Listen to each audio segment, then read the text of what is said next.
Have at it. Line. We haven't been able to do this. Don, when you, I'm not sure how far along you are in your talks with Laine and a trade that has been discussed. Are you of the assumption that you'll be taking money back on that, or how tricky do you think that deal is going to be? Well, it's too early. Obviously, we're still working with his agent, Andy Scott. He's still in the program. And once he gets out, then which we expect any day or sometime soon, then because teams that I've talked about, they want to talk with him if they're going to make a move. So, it's too early to say about money. Our hope is that that we wouldn't have to hold money. We want to make a hockey trade if we can, and we'll certainly exhaust every opportunity and every team that potentially has interest in it. Have you given Andy Scott permission to make the trade, or are you handling all of that? Well, we've given Andy permission to talk about the player, his condition, and everything else, but no, he's not making the trade. Joe. Don, can you share a little bit how the process played out these last few weeks and the decision to make the change at head coach? Yeah, as I said the first day I was here, that Pascal's the coach of the Columbus Blue Jackets, and I've never met Pascal, and so I wanted to make sure I did my due diligence as the general manager to make sure that we made the right decision about moving forward. So, it took a couple weeks, obviously, met with him multiple times, and, at the end of the day, it was my decision that I just felt that we need to go in a different direction. And I've said pretty publicly that, we've been through some younger coaches for different reasons, and I think right now we need to look at an experienced coach to come in here. Do you have a couple names in mind already, or are you going in this blank slate, just interviews are going to be what decides it? Yeah, no, I have. So this will be the process, just so we know.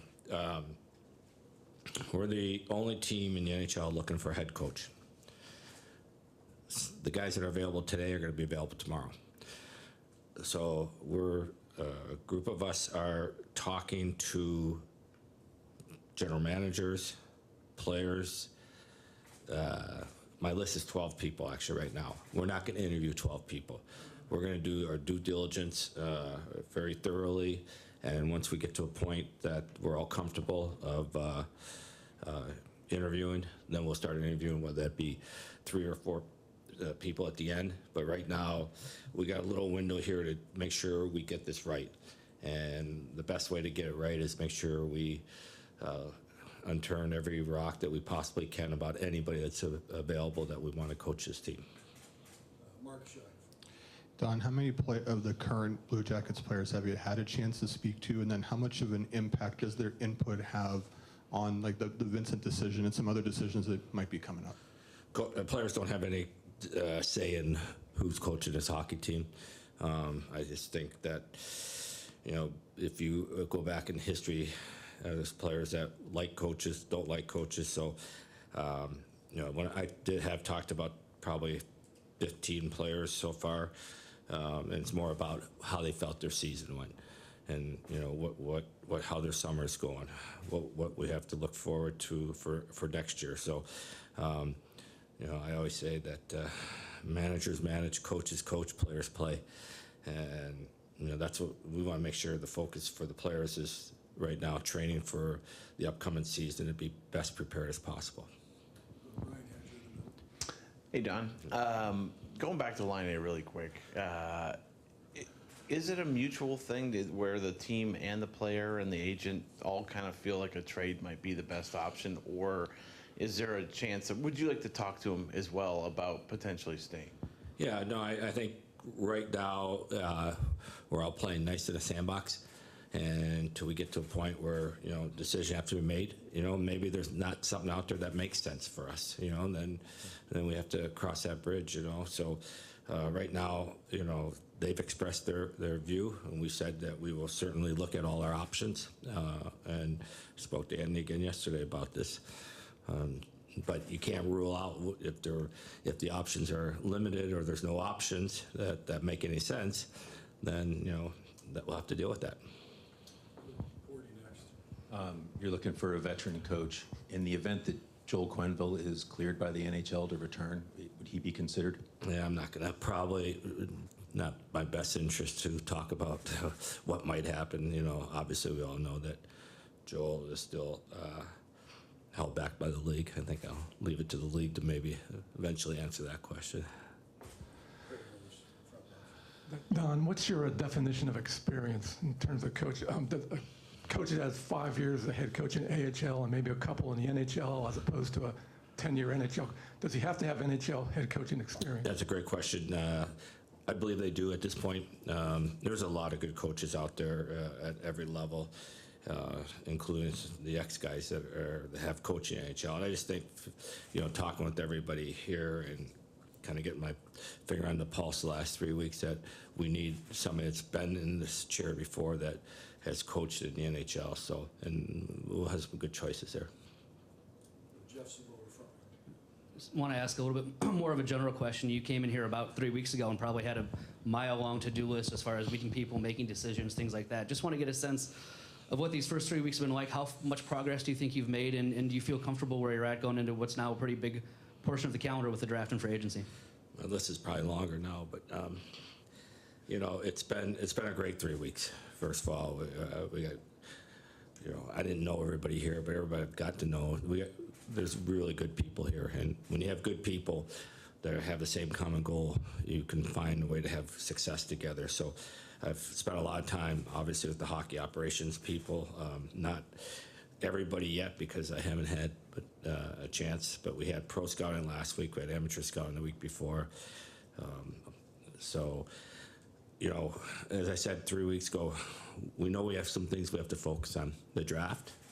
I talked about the coaching initially, the draft, and then we have free agency. So, this preparation for the draft is critical for this franchise. The 4th pick overall is an important pick, and we have to make sure we get it right. So there's a lot of focus on that right now, and we'll do a lot of more interviews next week in Vegas with the top players.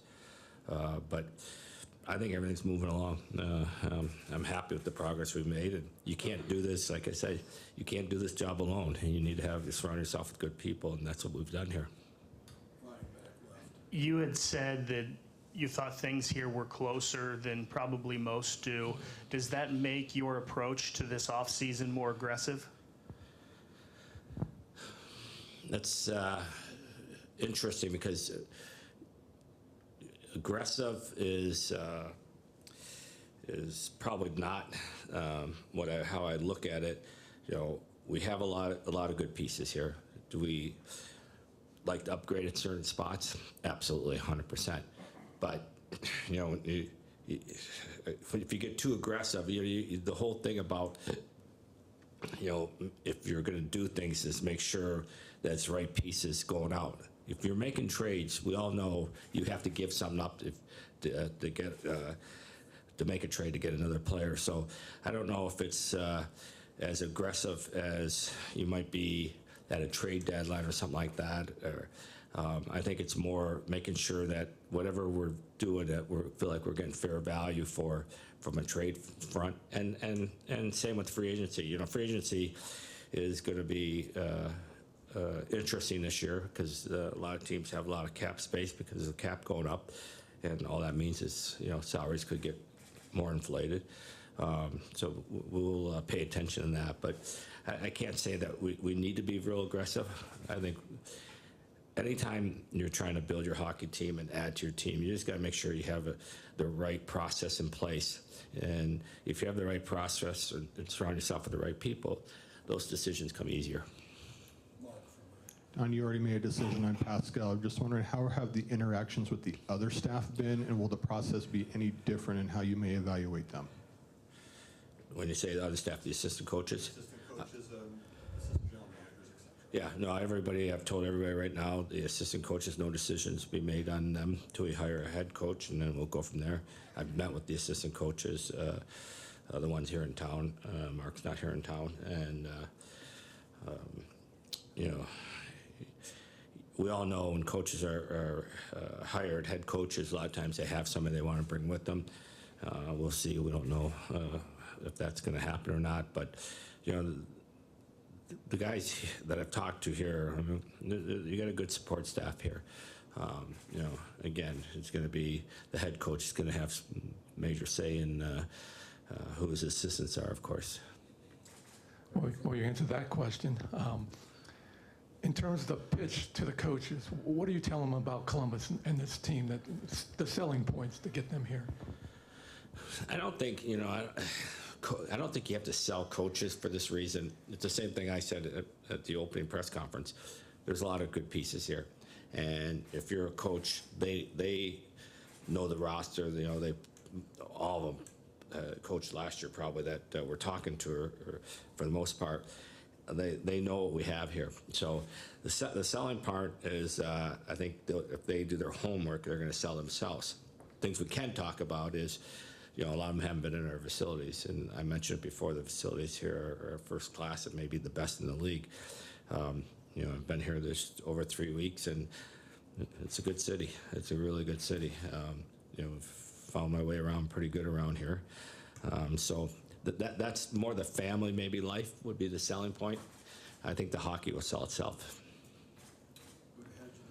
The 4th overall pick, have you received a lot of interest, from your fellow GMs in maybe obtaining that?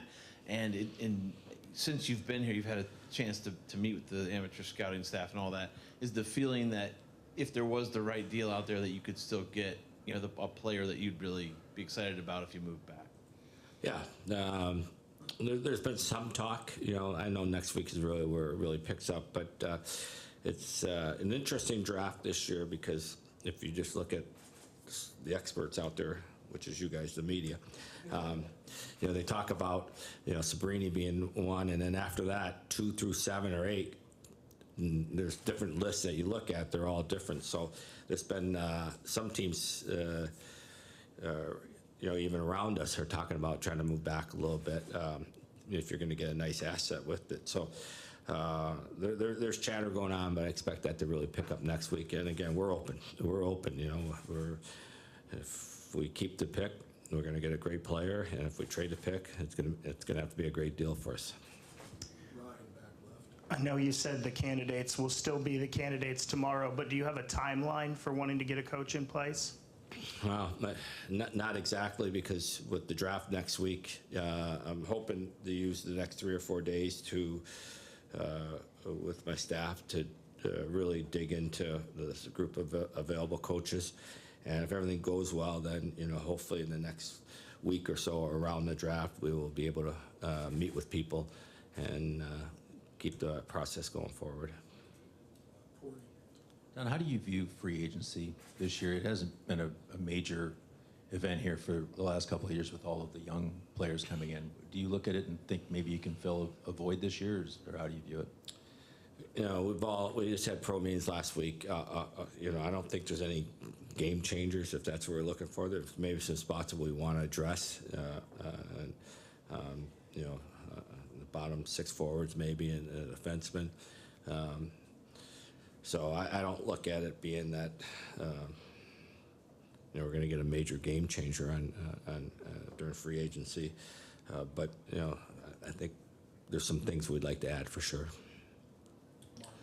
Don, just wondering about the end of the monster season, the great season that they had down there. How much were you able to get to watch, and how important will they be moving forward from a development standpoint? Whenever you get to play as many games, they lose in conference finals in Game 7 after being down 3-0 and lost all 4 games in overtime, which is a remarkable run.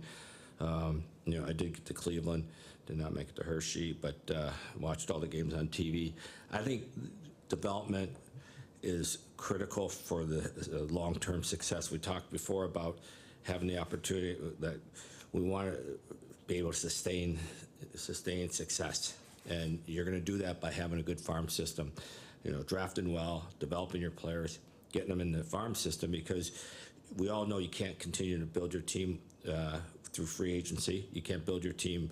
Eventually, you got to turn some players because salaries get out of whack. So you always have to have a pipeline of players coming. So the American League is it's a great league, and being able to play like we did this year, as many playoff games, is a great experience. I've used different examples through my career where, players, we won in 1 year when I was in Carolina and Charlotte, and our guys got to play 27 playoff games.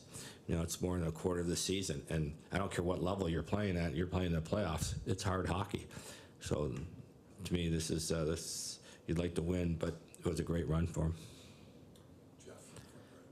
Porty asked about free agency, so I'll ask just about your thoughts on the draft. I think every GM has to have a pretty good amount of trust in the amateur scouts and guys like Ville that you're now working with. Just what's the process been like getting to know them? And just in general, how much input do you generally as a GM want to have on a draft? Probably just the top end of it, probably? Yeah, this is what these guys do all year. Ville and his staff and Trevor, the entire amateur staff. You get into the draft, it's hard, and they've done a good job here. That's what you look at, the players they've selected. When you're talking about a top pick, I think it's important for me to make sure that I know all those players because, like I've said, when you have the fourth pick in the draft, you got to hit it right, and it's going to be a big decision for all of us to make. But that's why we'll even interview all these guys again. We've already interviewed them once. I wasn't in at the combine. So we'll make sure we interview all those top guys again, the week of the draft. So and that's not going to change a whole lot.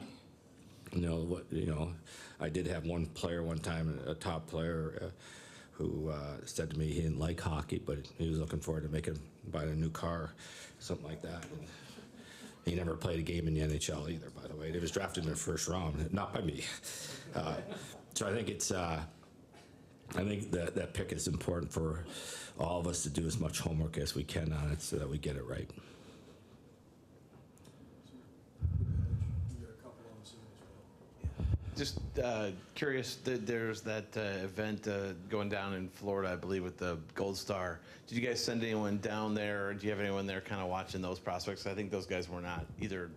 A lot of them weren't at the combine. Yeah, no, that's most of the Russians down there. Yes, to answer your question, I believe we have at least 3 people down there.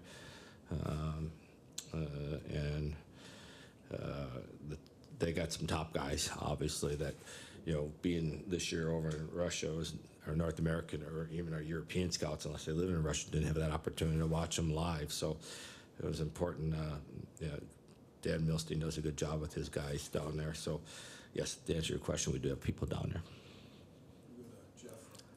I'll go a little bit further down the road, but Todd mentioned the Stadium Series again coming up, and your first press conference, you mentioned how that was one of the more memorable events of your career. Just what made it kind of stand out in that way? And I imagine being on the business side, too, you had a lot to do with it. What was like putting together an event like that as well? Well, I know Catherine's here. She's got a lot of work to do in front of her. I just can't say enough. I mean, we had the perfect. It was 40 degrees, playing in another football stadium, and to me, these are once-in-a-lifetime experiences with your home team. Yeah, if you want to go and see them someplace else, but with your home team. So, I believe we call it the horseshoe. I'm learning. I could never mention that M word again. People say, where are you from? I'm from Detroit, United States. So, but this kind of experience, I can't say, there's the NHL, along with the Blue Jackets, are going to do such a great job of from everything. The game is important because it counts in the standings, but the entertainment and what surrounds the event is also it's a great experience. I think we have over 120,000 deposits on tickets right now, and so it's. I promise you'll enjoy it. Of all the things that you have to squeeze into what you're doing, there's some figuring out contracts, a lot of RFAs. Have you had time to do that, or is that going to be more of a priority after all, like the draft and the start of free agency? No, we're starting those conversations. Josh and I had a conversation with the agent today that represents a couple players. So, because I've said before, there's not a rush on some of these players, but the ones that have our rights, if at least we want to get out in front of it to find out what the player and the agent are thinking. So we have started those conversations. We've got a couple here on Zoom, so we'll start with Guillaume Lefrancois. Go ahead. All right, thank you, Todd. Hello, Don. One of the names that surfaced the last few days is Bob Hartley. I know you cannot discuss coaches who have contracts elsewhere. Bob is free as a bird. He says he's enjoying life playing pickleball. I just wanted to know if he is one of the guys on your list, given how far back you guys go back. Yeah, Bob, because you say he doesn't have a contract, he has reached out to me. I have not spoken to him yet, and this is all part of our due diligence with eventually I got to make a decision, but there's going to be a lot of people in that process making a decision. So as well as I know Bob, some of my other people that will be involved don't know Bob. So we'll see. I'm not going to say who we're going to interview yet for sure. We'll know that in the next little bit. But Bob's name certainly has come up, and as everybody knows, he coached for me, I think, for 5 years in Atlanta. So, would you consider him for other positions than head coach as well, if you decide to go another way for the main job? I haven't even thought 1 second about that, so that'd be a tough answer to give you right now. Okay, and just the last one for me, but in the interview that you gave to Brian, you mentioned that you couldn't get past some things in your process with Pascal, with some of the stuff that had happened. This can mean a lot of things, so I just wanted to see if you could clarify a little bit what kind of things you couldn't get past with Pascal and his relationship with the team. Yeah, no, I don't want to get into our discussions. I just, to me, the bottom line was we're a result-oriented business, and the decision was made that I just felt that we needed to go in another direction, and the conversation Pascal and I had, I think, should remain between the two of us. All right. Next we'll go to Dave Metzel. Go ahead, Metzi. Hey, Don, checking in from way up north in the woods in your home state here. It's beautiful up here right now. I want to ask you about injuries. They are a part of the game, obviously, but such a glaring stat when it comes to the Columbus Blue Jackets in the last 2 years. Is there anything that you can do at this time of year to address that situation as you head into a season? You obviously don't want to have those kind of numbers again. No, I've actually, I have a list that was sent to me about all our injuries the last 2 or 3 years, because you're looking for some kind of pattern or something. And we had a lot of freak injuries, the Fantilli laceration, a lot of things that just you can't prepare for and train for. But it's something that we have talked about, and going forward, I think the big part right now, with players is, their training cycle during the summertime, and we put a lot of resources into that this summer. We have our trainers and strength coach and traveling around, meeting with all the players and meeting with who they're training with.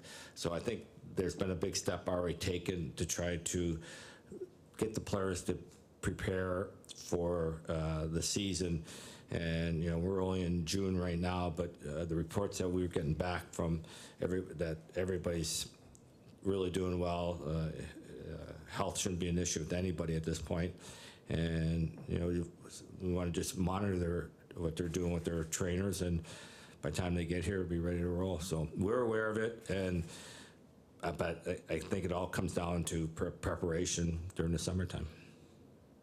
And the other question I have for you, I know that the fans aren't going to make any decisions for you on contracts or coaches or that type of thing, but you have met with some fans. How valuable has that been for you, just in understanding the culture here and what their expectations are, and how much of an important piece they are for you? No, hey, without them, we don't have a business, right?